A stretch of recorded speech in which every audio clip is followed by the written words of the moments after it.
اللهم صل على سيدنا مولانا محمد النبي الأمي وعلى آله وأصحابه وبارك وسلم. الحمد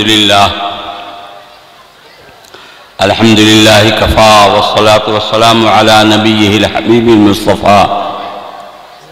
أما بعد، فقد قال النبي صلى الله تعالى عليه وسلم: إن الله يرفع بهذا الكتاب أقواما ويضع به آخرين، أو كما قال عليه الصلاة والسلام. حضرات علماء کرام، میرے دوستوں، بزرگوں، عزیز بچوں، میری اسلامی خواتین ماں بہنوں، رات کا کافی حصہ گزر چکا ہے. ماشاءاللہ ہمارے اور آپ کے سامنے علماء کرام کی بڑی عمدہ قیمتی باتیں آ چکی ہیں. یہ اب آخر حصے میں یہ اجلاس چل رہا ہے کہ اب دعا ہو. دوستو، اللہ کے محبوب حضور سرور عالم صلی اللہ علیہ وسلم نے ارشاد فرمایا کہ بلا شبہ اللہ پاک اس قرآن عظیم کے بدولت بہت سے لوگوں کو اٹھاتا ہے، رفعت اور بلندی عطا فرماتا ہے، ترقی دیتا ہے اور اوج ثریا پر پہنچا دیتا ہے، اور دوسرے بہت سارے لوگوں کو اسی قرآن عظیم کی وجہ سے پستی میں ڈال دیتا ہے، ذلت و خواری میں ڈال دیتا ہے. جو اس کی عظمت محبت دل میں رکھتے ہیں، اس پر ایمان لاتے ہیں، اس کے مطابق اپنے ایمان و یقین کو بناتے ہیں، اپنی عملی زندگی کو بناتے ہیں، اپنا معاملہ معاشرہ درست کرتے ہیں، ایسے لوگوں کو اللہ پاک بلندی عطا فرماتا ہے. اور جو سرے سے قرآن عظیم کا انکار کرے، اس کی تکذیب اور اس کی تکفیر کرے، اور پھر اس طریقے سے جو ہے اپنے عملی زندگی کو اور اپنے معاملہ معاشرہ کو اس کے مطابق نہ سنوارے نہ بناوے، تو دنیا اور آخرت دونوں میں اسے ذلت و خالی سے دوچار ہونا پڑتا ہے. دوستو، یہ ہمارا اجلاس، یہ ہماری کانفرنس اصلاح معاشرہ، تعلیمی بیداری، ماشاءاللہ اپنے یہاں پورے بہار میں اور کئی صوبوں میں امارت شریعہ کے تحت ایک مہم چھڑی ہوئی ہے کہ بھئی تعلیمی بیداری، تعلیم کے لیے ہم سب لوگ اور ماشاءاللہ یہ تعلیمی بیداری کے لیے ہمارے سارے اکابر فکر مند ہیں کہ اس قوم کے اندر تعلیمی بیداری آئے. امارت شریعہ کی طرف سے بھی اور جمعیت علماء کی طرف سے بھی اور دوسری تنظیموں کی طرف سے بھی یہ ایک مہم چل رہی ہے. یہ دور جو ہے نا علم کا ہے. جس کے پاس اچھا علم ہے، صحیح علم ہے، یا علم نہیں ہے تو کم سے کم اچھا ہنر ہے، اسی کی جے ہے، اسی کے لیے ترقی. ہماری سرکار بھی چاہتی ہے کہ یہاں کا ہر فرد تعلیم یافتہ ہو جائے، اور ہمارے یہاں اسلام کی تو سرشت میں اس کے خمیر میں داخل ہے. سب سے پہلی وحی نازل ہوئی اللہ کے محبوب حضور سرور عالم صلی اللہ علیہ وسلم پر، تو اس پہ پڑھنے ہی کی بات کہی گئی، پڑھیے اقرأ بسم ربک، اپنے رب کے نام سے پڑھیے. تو گویا کہ ابتدا اس کی پڑھنے سے ہے، اور اسلام کی خمیر میں، اسلام کی سرشت میں اور اس کی فطرت میں یہ تعلیم داخل ہے، پڑھنا پڑھانا داخل. دوستو، یہ ذہن میں رکھیں کہ ایک وہ علم ہے جو ہماری ضرورت ہے، دوسرا وہ علم ہے جو ہمارا مقصد ہے. عصری تعلیم یہ ہماری ضرورت ہے. ہمیں قوم کو اور ہم سب کو ڈاکٹر کی بھی ضرورت ہے، انجینئر کی بھی ضرورت ہے، امین کی بھی ضرورت ہے، وکیل کی اور بیرسٹر کی بھی ضرورت ہے. یہ سب ہماری ضرورت ہے. عصری تعلیم ہمارے لیے ضروری ہے، یہ ہماری ضرورت ہے. اس کے بغیر زندگی گزارنا دو بھر ہے. اور ایک علم دین ہے جو ہمارا مقصد ہے. یہ عصری تعلیم، یہ ہندی انگلش حساب، یہ ہماری ضرورت ہے. ظاہر ہے کہ ہمیں ڈاکٹر چاہیے اور انجینئر چاہیے. یہ ہماری جو ضرورت ہے صرف دنیا کے لیے. ظاہر ہے کہ دنیا میں ہمیں ڈاکٹر کی ضرورت پڑتی ہے، حشر میں اور جنت میں ڈاکٹر کی ضرورت نہیں پڑے گی. جی جنت میں بھی کوئی بیمار ہوگا اور وہاں جو ہے ڈاکٹر کی ضرورت پڑے گی؟ کوئی نہیں ضرورت پڑے گی. انجینئر کی ضرورت ہماری اس دنیا میں ہے، آخرت میں انجینئر کی کوئی ضرورت نہیں ہے کہ صاحب لائیے انجینئر کو اور جنت کا جو ہے نقشہ بنایا جائے، اسٹیمیٹ بنایا جائے پھر جنت بنے. وہ تو اللہ کی طرف سے بنی بنائی ہے ہمارے اور آپ کے ایمان اور اعمال کے حساب سے. تو انجینئر ہماری ضرورت ہے، اس دنیا کی ضرورت ہے. امین کی ضرورت ہے، یہاں کی ضرورت ہے. گھر گھرالی کا جھگڑا ہوا تو چلے صاحب سرکاری امین کو لائیے اور زمین کو نپوائیے. جنت میں ایسا تو جھگڑا رگڑا ہوگا نہیں بھائی. اسی طریقے سے آپ کہتے چلے جائیے وکیل کی اور بیرسٹر کی، جج کی ضرورت ہماری اس دنیا کے لیے ہے، آخرت میں ہمیں اس کی کوئی ضرورت نہیں. یہ ضرورت ہماری دنیا کے لیے ہے اور دنیا ہی کے اندر ہی اس کی ہمیں ضرورت پڑتی ہے. اور علم دین کے ہمارا مقصد ہے، یہ علم دین ہمیں یہاں بھی کام دے رہا ہے اور قبر اور حشر اور آخرت میں ہمیشہ ہمیں اس کے لیے کام دے گا. اس لیے ہمارے جو بڑے علماء ہیں اس پر توجہ دلا رہے ہیں کہ عصری تعلیم بھی بچوں کو دلوائیں، لیکن اس سے زیادہ ضروری یہ ہے کہ ہم دینی تعلیم بچوں کو دلوا دیں. یہ 3-4 سال کی عمر کی ہوتی ہے، جو بچوں کی عمر ہوتی ہے یہ تعلیم کی ہوتی ہے. آپ آنکھ بند کر کے اپنے ان بچوں کو، بچیوں کو دینی تعلیم دلواویں. یہ 3-4 سال میں یہ پکے ہو جائیں، دینیات اور اسلامی معلومات جو ضروریات کے درجے میں ہیں، فرض کے درجے میں ہیں، وہاں تک جب ان کو آ جائے، قرآن پاک یہ سیکھ لیں، نماز سیکھ لیں جی، اور اس طریقے سے جو ہے تاریخ اور سیرت کی اتنی معلومات حاصل کر لیں جن کی بنیاد پر یہ ایمان کے ساتھ اور اسلام کے ساتھ یہ زندگی گزار سکیں، اتنی تعلیم تو آپ ضرور دلوا لیں. اس کے بعد اگر آپ کو ذوق ہے، شوق ہے کہ ڈاکٹر بناویں گے تو ماسٹر بناویں گے تو انجینئر بناویں گے، بناویں آپ، لیکن پہلے اپنے بچوں کو مسلمان بنا لیں. یہ اگر آپ نے 3-4 سال کی عمر ہی سے اس کو بچوں کو کسی کنوینٹ میں ڈال دیا یا اور کوئی اکیڈمی میں ڈال دیا اور ان کو دینی تعلیم آپ نے نہیں دلوائی تو آپ مجرم ہیں. اللہ کے ہاں آپ کی پکڑ ہوگی، اللہ کے ہاں آپ کی پکڑ ہوگی. اور خطرہ ہے کہ ایسے بچے ہاتھ سے بے ہاتھ ہو جائیں. اور یہ ذہنی اور فکری ارتداد کا زمانہ چل رہا ہے.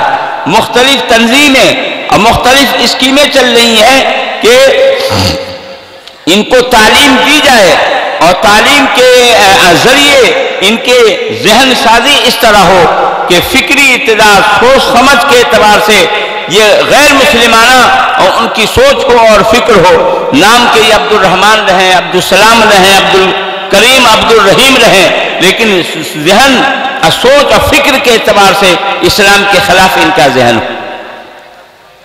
یہ ایک نوجوان ہے، فارغ ہونے کے بعد اس کو ملازمت کی ضرورت ہوئی، ملازمت کی وہ کرنا چاہا، انٹرویو نکلا، اس کے اندر وہ شریک ہوا. اس سے پوچھا گیا کہ تم تو مسلمان ہو، یہ بتلاؤ ایک سوال، اس کا جواب تو یہی انٹرویو ہے کہ اللہ پاک نے طلاق کا اختیار مردوں کو کیوں دیا ہے، عورتوں کو کیوں نہیں دیا ہے؟ مرد 4 شادی کر سکتا ہے، عورت 4 شادی کیوں نہیں کر سکتی؟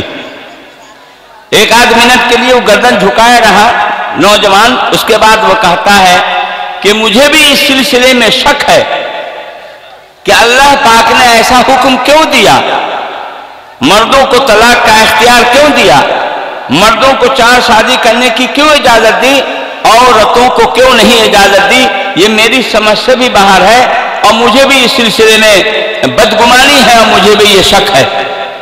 بتلائیے مسلمان نوجوان ہے، اللہ کے حکم کے بارے میں اس طرح شک شبہ کا اور انکار کی صورت پیدا کر رہا ہے، کیا اس کو اسلام میں داخل اور مسلمان سمجھا جائے گا؟ ہرگز نہیں. ایک نوجوان ہے، بالغ ہو گیا، نوجوان ہے، اس کے والد جو ہے جماعت سے لگے ہوئے ہیں، رمضان کا مہینہ سامنے ہے، جیسے ابھی رمضان کا مہینہ سامنے ہے، ایک دن وہ اپنے ابا سے کہنے لگا کہ ابا میں رمضان کا روزہ نہیں رکھوں گا۔ باپ نے کہا روزہ کیوں نہیں رکھو گے؟ ہاں میرے سر نے بتلایا ہے۔ سر تو جانتے ہیں نا، سر اسکول کالج میں سر کا رواج، سر بولتے ہیں، ہمارے یہاں مدرسوں میں حضرت بولتے ہیں، اپنے استاذ کو، ناظم صاحب کو، صدر صاحب کو حضرت بولتے ہیں، حضرت، اور ان کے یہاں سر بولتے ہیں۔ سر کی بات تو سر آنکھوں پر۔ تو نوجوان کہتا ہے کہ میرے سر نے کہا ہے کہ جو آدمی 8-10 گھنٹے بھوکے رہتا ہے، بھوکا پیاسا رہتا ہے، اندر اندر ایسی بیماری لگ جاتی ہے کہ وہ مر ہی جاتا ہے، اس لیے میں روزہ نہیں رکھوں گا۔ باپ سمجھاتا رہا، لیکن اس نے سمجھ کر کے نہیں دیا، آگے چل کر کے وہ بیمار پڑا اور ایسی بیماری لگی کہ آخرکار وہ انتقال کر گیا، مر گیا۔ اب ذرا بتلائیے وہ نوجوان اسلام پر مرا؟ نہیں مرا۔ یہ ہے وہاں کی پیداوار۔ تعلیم تو ضروری ہے، لیکن ہم تعلیم ایسی جگہ دلواویں جہاں ہمارے بچے مرتد نہ ہو جائیں، اسلام کے خلاف ان کی سوچ فکر نہ ہو جائے۔ ایک نوجوان ہے جو کھڑے کھڑے پیشاب کر رہا ہے، کسی بوڑھے آدمی نے کہا کہ بیٹے یہ کھڑے کھڑے پیشاب کر رہا، مسلمان ہو؟ ہمارے یہاں ہندوستان کی جو تہذیب رہی ہے، یہاں کی ثقافت، یہاں کا کلچر جو ہے، ہندو بھائی ہو چاہے مسلمان ہو، بیٹھ کر کے پیشاب کرنے کی تہذیب رہی ہے۔ لیکن جب یہ انگریز آیا تو اس نے ہمارے ہندوستان کی اس تہذیب کو بدل دیا، کھڑے ہو کر پیشاب کرنے کو رواج دیا۔ بھائی نوجوان ہی کیوں آج قابل اعتراض ہوں، بوڑھے لوگ بھی ایسے کر لیتے ہیں، کھڑے کھڑے پیشاب کر لیتے ہیں۔ اس نوجوان کو جب ٹوکا گیا، دیکھیں اپنے یہاں بھی، مسلمانوں کے یہاں بھی بیٹھ کر کے سر پر کپڑا رکھ کر کے، سر پر ٹوپی ہو یا کپڑا ہو رکھ کر کے بیٹھ کر کے پیشاب کرنے کا یہ ہمارے یہاں طریقہ ہے۔ یہی اللہ کے محبوب حضور سرور عالم صلی اللہ علیہ وسلم کی سنت۔ ہندو بھائیوں کے ہاں بھی جو پرانی ان کی تہذیب ہے، جنوں کان پر لٹکا کر کے یہ اور بیٹھ کر کے پیشاب کرنے کی ان کے ہاں بھی تہذیب، لیکن یہ سب تہذیب بدل گئی۔ نوجوان سے جب کہا تو نوجوان کہتا ہے کہ میرے سر نے بتلایا ہے۔ یہ روح افزا میں زہر ملانے کی بات جو کہتے ہیں، نہیں، شربت میں زہر ملا کر کے دینا، شربت سمجھ کے تو آپ پی جائیں گے، ہے اس میں زہر ملا ہوا۔ کہتا ہے کہ میرے سر نے کہا ہے کہ جب تم کو پیشاب لگے تو ڈھیلا اور پانی تلاش کرنے کی کوئی ضرورت نہیں ہے اور بیٹھنے کی بھی ضرورت نہیں ہے، جس حال میں ہو کھڑے کھڑے پیشاب کر لیا کرو۔ اگر پیشاب نہیں جلدی کرو گے تو اندر بیماری لگ جائے گی اور مر جاؤ گے۔ یہ میرے سر نے کہا، اس لیے کہا جا رہا ہے کہ تعلیم ضروری ہے، سر آنکھوں پر بے شک ضروری ہے، لیکن بچوں اور بچیوں کی تعلیم ہم وہاں دلوا دیں گے جہاں ان کی تربیت ہو۔ تعلیم سے زیادہ اہمیت تربیت کی ہے۔ یہ ہمارے ہاں مدرسوں میں الحمدللہ، مدارس میں، مکاتب میں تعلیم بھی ہم دیتے ہیں اور الحمدللہ تربیت بھی کرتے ہیں، تعلیم بھی مضبوط دیتے ہیں۔ دلیل یہ ہے کہ ہمارے یہاں ٹیوشن کی کوئی ضرورت نہیں پڑتی، ہمارے یہاں چھوٹے بڑے جتنے مدرسے ہیں کہیں بھی ٹیوشن کی ضرورت نہیں پڑتی۔ کیوں؟ ایسا نہیں ہے کہ ہم معمولی فن پڑھاتے ہیں، ہم منطق پڑھاتے ہیں، فلسفہ پڑھاتے ہیں، فقہ پڑھاتے ہیں، حدیث پڑھاتے ہیں، تفسیر پڑھاتے ہیں، ادب پڑھاتے ہیں، تاریخ پڑھاتے ہیں، یہ سارے فنون ہم بڑے بڑے فنون پڑھاتے ہیں۔ ہمارے یہاں ٹیوشن کی ضرورت نہیں پڑتی۔ کیوں نہیں پڑتی ہے؟ اس لیے کہ ہمارے اساتذہ درس ہی میں اپنے بچوں کو اس طرح محنت سے اور پورے تندہی سے اس کو پڑھا دیتے ہیں، پھر اس کو ٹیوشن کی ضرورت نہیں رہتی۔ اور اسکول کالج کی تعلیم میں بغیر ٹیوشن کے ایک قدم نہیں بڑھ سکتا بچہ۔ صبح میں کہیں جا رہا ہے ٹیوشن پڑھنے تو شام کو کہیں جا رہا ہے ٹیوشن پڑھنے، بغیر ٹیوشن کے کوئی چارہ نہیں ہے۔ کیوں صاحب؟ اصل میں وہاں یہ کہہ لیجئے کہ تعلیم ہی صحیح معنوں میں نہیں دی جاتی۔ یہ بھی ذہن میں رکھیے یہ جتنے ہمارے علماء ہیں، مفتیان کرام ہیں، حفاظ اور قرآ ہیں، سرکار کی نظر میں سب جاہل۔ پڑھا لکھا وہی ہے جو میٹرک پاس، کاغذ میں سند اور سرٹیفکیٹ کے اعتبار سے جو میٹرک پاس ہے کم سے کم وہی پڑھا لکھا ہے، چاہے لکھ لوڑا پڑھ پتھر 16 دنی 22 ہو کچھ نہ آوے، جی لکھ لوڑا پڑھ پتھر 16 دنی 22 کچھ نہ جانے پھر بھی پڑھا لکھا وہی۔ بلاک کے اندر ماسٹروں کی میٹنگ ہوئی، ایک ماسٹر صاحب ذرا دیر سے آئے، لوگوں نے کہا کہ آپ دیر سے کیوں آئے ہیں؟ صاحب کچھ بچے کا سبق رہ گیا تھا نا، اس کو سبق دینے میں کچھ دیر ہو گئی ہے، اس لیے دیر سے آئے ہیں۔ تو سارے لوگ اس پر برس پڑے، بھائی کس نے آپ کو کہا ہے پڑھانے کو؟ رجسٹر ٹھیک ٹھاک رکھیے، یہ کس نے آپ کو کہا ہے پڑھانے کو؟ اتنی محنت سے پڑھانے کی کیا ضرورت ہے؟ یہ ہمارے یہاں ایسا نہیں، ہمارے یہاں ایسا نہیں ہے۔ 6 گھنٹے کی حاضری بنائیں گے رجسٹر میں، ڈیوٹی دیں گے 24 گھنٹہ، مغرب بعد بھی لگے ہوئے ہیں، فجر سے پہلے بھی لگے ہوئے ہیں، فجر کے بعد بھی لگے ہوئے ہیں، دوپہر میں بھی لگے ہوئے ہیں، کھانا میں نگرانی، نمازوں میں نگرانی، کمروں کے اندر رہنے سہنے میں نگرانی، یہ ہے تربیت، یہ ہے تربیت۔ تو تعلیم بھی صحیح دیتے ہیں الحمدللہ، اور تربیت بھی صحیح کرتے ہیں۔ تربیت جو ہوتی ہے وہ روک ٹوک سے ہوتی ہے، جی ہمارے یہاں روک ٹوک ہے، سختی نہیں ہے، مار پیٹ نہیں ہے، اب وہ مار پیٹ کا زمانہ بھی نہیں ہے، جی اب تو یہ ہے کہ آدمی محنت سے محبت سے پڑھائے، یہ 2 لفظ کہتے ہیں، محنت سے پڑھائے، محبت سے پڑھائے، اب یہ دور۔ تو الحمدللہ یہاں تعلیم بھی صحیح ہوتی ہے اور اچھی ہوتی ہے، اور اس لیے ٹیوشن کی ضرورت نہیں پڑتی ہے، اور تربیت الحمدللہ ہوتی ہے۔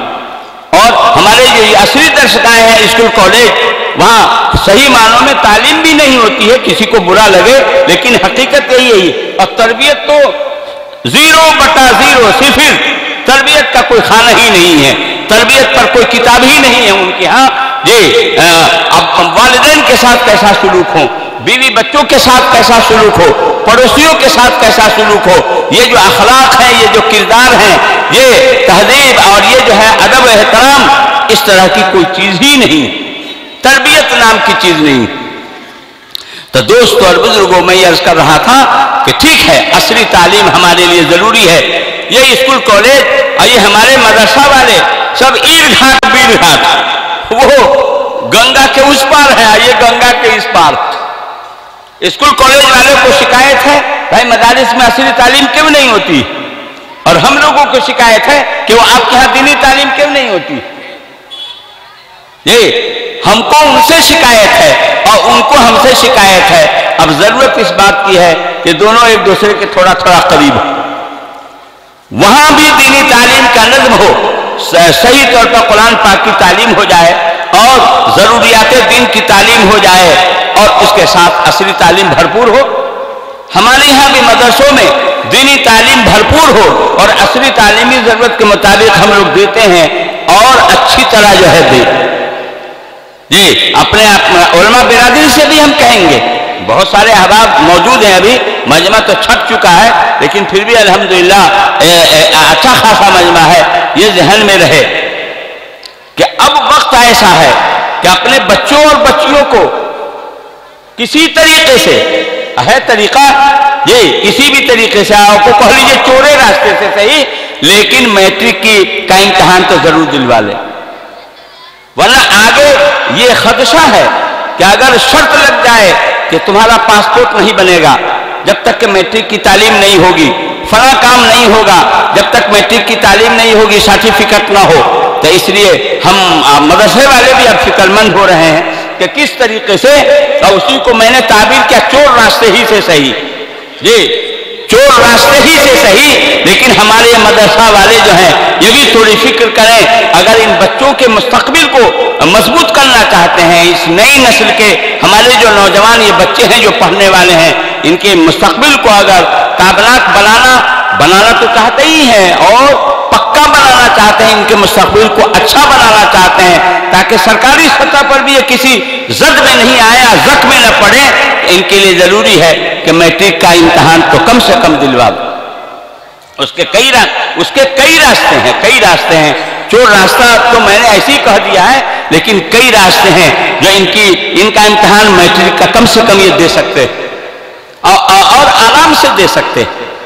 تو دوستو اور بزرگوں، عصری تعلیم ہمارے لیے ضروری ہے، لیکن دینی تعلیم جو ہے ہمارا مقصد ہے اور مقصد زندگی ہے، اور اس پر زیادہ سے زیادہ دھیان دینا پڑے گا۔ ایک بات میں کہوں اور اپنی بات کو ختم کر کے حضرت تشریف لائے ہیں، حضرت کی دعا ہوگی۔ دکن کے علاقے میں ایک بڑے نواب تھے، ان کے پاس ایک ہی لڑکا۔ نواب صاحب نے سوچا کہ اس بیٹے کو جو ہے اونچی سے اونچی تعلیم دینی ہے، اچھی سے اچھی تعلیم دینی ہے۔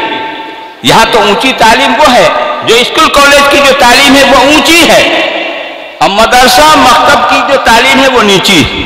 کہا ہے بھائی، کیا معیار، کیا کسوٹی ہے؟ معیار ہے پیسہ۔ جس تعلیم پر زیادہ سے زیادہ تنخواہ ہوگی وہ اونچی تعلیم ہوگی، اور جس تعلیم کے اوپر تنخواہ بہت کم ہوگی، 5,000 8,000 10,000، یہ نیچی تعلیم ہوئی۔ یہ آج کل کی تقسیم ہے، لیکن اللہ کی نظر میں، اللہ کے محبوب حضور سرور عالم صلی اللہ علیہ وسلم کی نظر میں اونچی تعلیم وہ ہے جو یہاں بھی کام دے اور آخرت میں بھی کام دے، دنیا اور آخرت کی دونوں کامیابی مل جائے، اللہ راضی ہو جائے اور آخرت کی زندگی سنور جائے اور آدمی جنت کا مستحق ہو جائے، وہ ہے اونچی تعلیم۔ اور وہ تعلیم جسے ہم زندگی گزار لیں، کپڑا سل لیں، ہل بیل چلا لیں، اور کیا کہتے ہیں کھڑکی کیوار بنا لیں، بڑھائی کا کام ہو، لوہاری کا کام ہو، سوناری کا کام ہو، اور دوسرا کام کاج ہو، اس سے دنیا کی ہماری ضرورت پوری ہوگی۔ یہ ضرورت کھانا، کپڑا، مکان، سواری، یہ ضرورتیں ہماری پوری ہوگی۔ ایسی تعلیم اونچی نہیں ہوگی، ایسی تعلیم اونچی نہیں ہو سکتی۔ تعلیم وہ اونچی ہوگی جو تعلیم آدمی کو اللہ تک پہنچائے، اللہ کے محبوب حضور سرور عالم صلی اللہ علیہ وسلم تک پہنچائے، آخرت کو سنوار دے اور جنت کو حاصل کرا دے، وہ تعلیم اونچی ہوگی۔ نواب صاحب کے ذہن میں آیا کہ ایک ہی تو لڑکا ہے، اب پڑوپٹی ہے، اونچی تعلیم دینی ہے، ہندوستان میں دلوایا، پھر اس کو باہر ملک بھیج کر کے اونچی تعلیم دلوایا۔ اونچی تعلیم حاصل کر کے جب بچہ آیا تو بڑے میاں کے ذہن میں شیخ چلو کا خواب تھا۔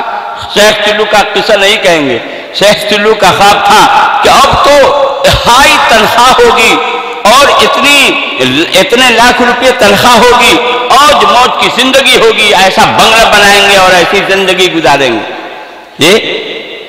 اللہ کو کرنا کیا، وہ بیٹا اس کا جو ہے بیمار پڑا، اب بیماری ایسی لگی، علاج ہوا، علاج ہوتا گیا اور مرض بڑھتا گیا۔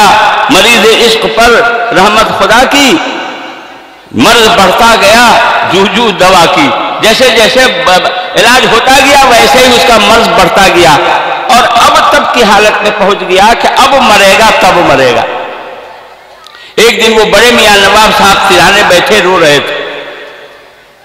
بیٹے نے کہا کہ ابا آپ رو رہے ہیں کیوں؟